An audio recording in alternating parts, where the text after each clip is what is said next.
Okay, so topic natin tong si Exponent Finance, ano? So, dito sa Exponent Finance, topic natin to which is yung income, farm, and liquidity. So, yan. So, dito muna tayo sa income, ano? So, earn fixed yield. So, for example, gusto nyo lang talagang mag-yield, ano? Pero, syempre, kapag mag-yield kayo, kailangan medyo malaki yung capital natin para sulit naman yung gains. Like for example, meron ditong EUSX and USX from Soltis, ano. So meron tayo ditong like for example, etong USX 12.93% ang ano natin, ang kanyang fixed EPY for 27 days. So makikita naman natin dito. Pero syempre, mostly naman tayo, ang habol naman natin dito is airdrop. So, pag airdrop, pwede tayo dito sa farm.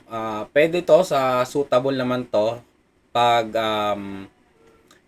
hindi ganon kalaki yung, kung malaki yung capital mo, pero gusto mo ng low risk, so dito ka sa farm, pwede din to. And applicable din also, syempre, sa mga low capital na gustong sumabay sa whales, ano. Like, for example, ito ang example niyan. Okay, so kung nagfa-farm ka ng Solstice, okay, so syempre meron kang USX. So makikita natin dito, like for example to, USX. So for example, meron ka lang $10 na USX. So yan, $10.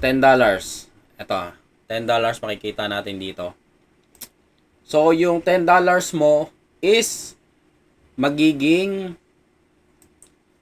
$1,000 $1,019. Okay. Kasi nileverage mo yung itong ano, USX mo. Naging ano siya, yield token, so YT. Pero ang ano lang noon, ang downside, after ng maturity, kunya like for example to, ang maturity nito is February 9, 2026. So pag dumating na yung date na to, yung $10 mo is maboborn na. So, kumbaga, magiging zero. Pero, in exchange naman, mag-earn ka naman ng almost 854k points sa dito sa Solstice. Ito. Okay. Saan yun? Ito. So, ito. Ayan, makikita nyo dito sa baba.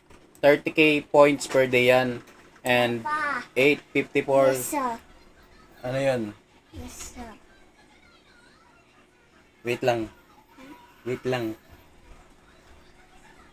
So, ayun.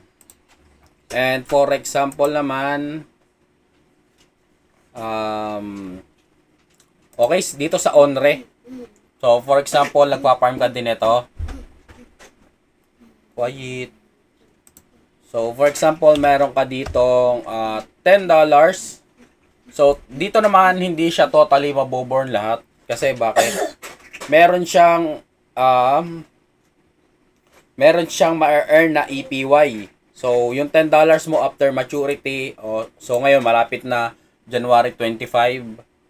So, hindi siya maboborn kasi mag-earn ka ng 0.56 USD per day hanggang January 25. So, makakaipon ka ng $7.21. So, ang magiging loss mo lang, ang loss mo lang Bakit may is, speaker dito? nag-ano nga kasi yan, nagawa ng video ba? Ito, nagaganto. Oo, wait lang. So, ayun, balik tayo. Yung $10 mo, ang malolos mo lang ay something nasa $3, pero in exchange mag-e-earn ka naman ng 119k points sa kanyang maturity sa January 25. Kasi ang nangyari kasi dito, nileverage natin yung ang tawag dito, nileverage natin yung ating ONYC, ginawa nating yield token. And kumbaga, yung $10 natin, gagawin nating 1.9k USD. Pero yun nga lang, after maturity, mababawasan ng value etong ating capital. So, yun, ganun siya nag-work. Kung gusto mo naman is safe lang, pwede naman dito talagang totally safe lang to.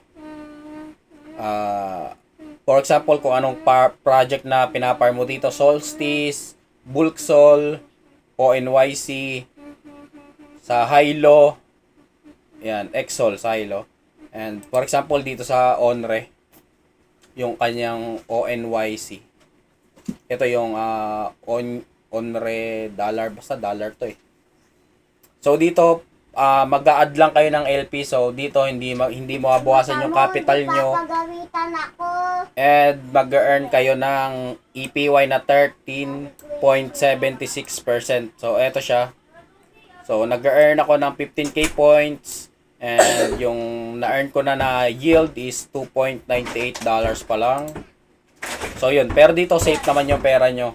So yun lang muna siguro. And kung may tanong pa kayo, and kung nalabuhan kayo, so yun, let's go.